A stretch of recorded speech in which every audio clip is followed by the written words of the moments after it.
जरा सोचिए ऐसी जीवन रेखाओं के बारे में जो सिर्फ पानी नहीं बल्कि तकदीर लेके बहती हैं। बिहार में नदियां वो शक्तिशाली ताकतें हैं जो बस्तियां बनाती बिगाड़ती हैं, इतिहास लिखती हैं और हर साल लाखों लोगों के भविष्य का फैसला करती हैं। तो चलिए इन जीवन देने वाली और कभी-कभी सब कुछ छीन लेने वाली नदियों की कहानी में उतरते हैं। अच्छा, इससे पहले कि हम आगे बढ़ें, एक सवाल है और ये सवाल इस पूरी कहानी के बिल्कुल केंद्र में है। आखिर बिहार की सबसे विनाशकारी, सबसे खतरनाक नदी कौन सी है? हमारे साथ बने रहिए, क्योंकि इस सफर के अंत तक आप न सिर्फ उसका नाम जानेंगे बल्कि ये भी समझेंगे कि वो इतनी खतरनाक है क्यों।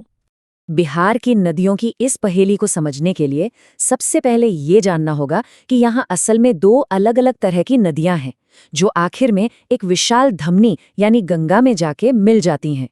तो देखिए, यहाँ इन दो नदी सिस्टम्स के बीच का फर्क साफ दिखता है। एक तरफ है हिमालय से आने वाली नदियाँ। ये नेपाल और तिब्बत के ऊंचे पहाड़ों से निकलती हैं और इन्हें सदा नीरा कहते हैं। मतलब इनमें साल भर पानी रहता है, क्योंकि इन्हें ग्लेशियरों के पिघलने से और मानसून की बारिश दोनों से पानी मिलता है, जैसे कोसी और गंडक।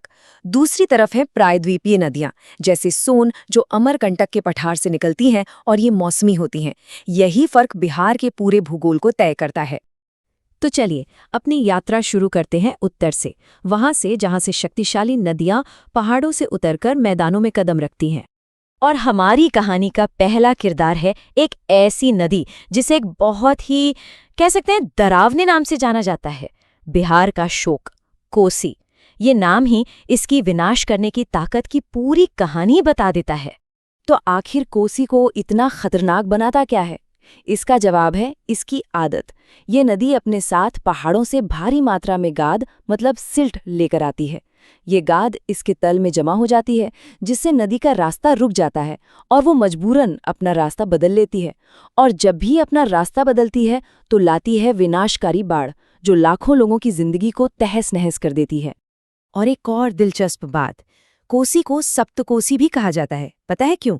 क्योंकि ये असल में एक नदी नहीं बल्कि तिब्बत और नेपाल से निकलने वाली 7 अलग-अलग धाराओं के मिलने से बनती है। मतलब ये अपने आप में एक पूरा का पूरा नदी सिस्टम है। तो कोसी के बारे में 3 जरूरी बातें जो हमें याद रखनी है। पहली, इसका उद्गम तिब्बत में है। दूसरी, इसे सप्तकोशी कहते हैं। और सबसे जरूरी बात, ये कटिहार जिले के पास गंगा में मिलती है, जहां इसकी ये विनाशकारी यात्रा खत्म होती है।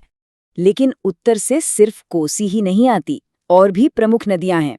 देखिए, गंडक है, जिसे नारायणी भी कहते हैं, ये छपरा में गंगा से मिलती हैं। फिर आती हैं बागमती, कमला और बूढ़ी गंडक। और यहाँ एक दिलचस्प पैटर्न दिखता है। ये तीनों नदियां खगड़िया के पास एक ही इलाके में गंगा में मिल जाती हैं। इससे ये इलाका एक बहुत ही महत्वपूर्ण संगम बन जाता है।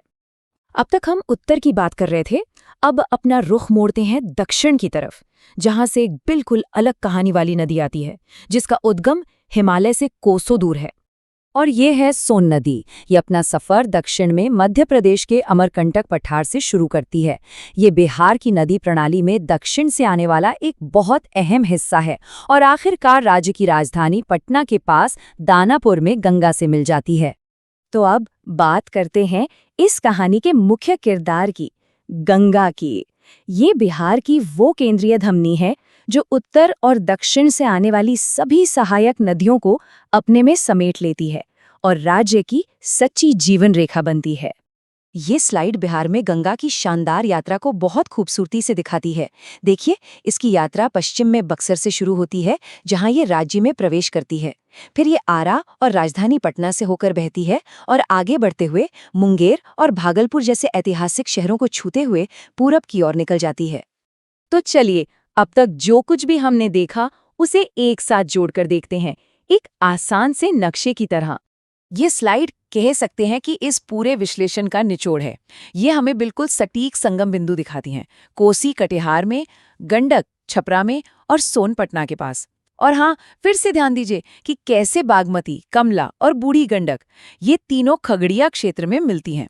ये जो संगम है ना, ये बिहार के जलमार्गों के सबसे अहम केंद्र हैं। तो आखिर में सबसे बड़ी बात क्या निकल कर आती है?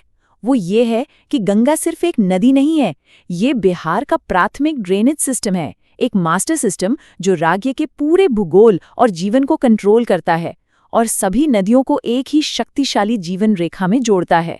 तो अब जब हम इस पूरे नेटवर्क को एक साथ देखते हैं तो एक सवाल उठता है, क्या अब हम कोसी जैसी किसी एक नदी को सिर्फ अकेले देख सकते हैं, या फिर ये नक्शा हमें ये सोचने पर मजबूर करता है कि किसी एक नदी की जो ताकत है, जो उसका प्रभाव है, वो असल में इस विशाल आपस में जुड़े हुए सिस्टम का ही एक हिस्सा है।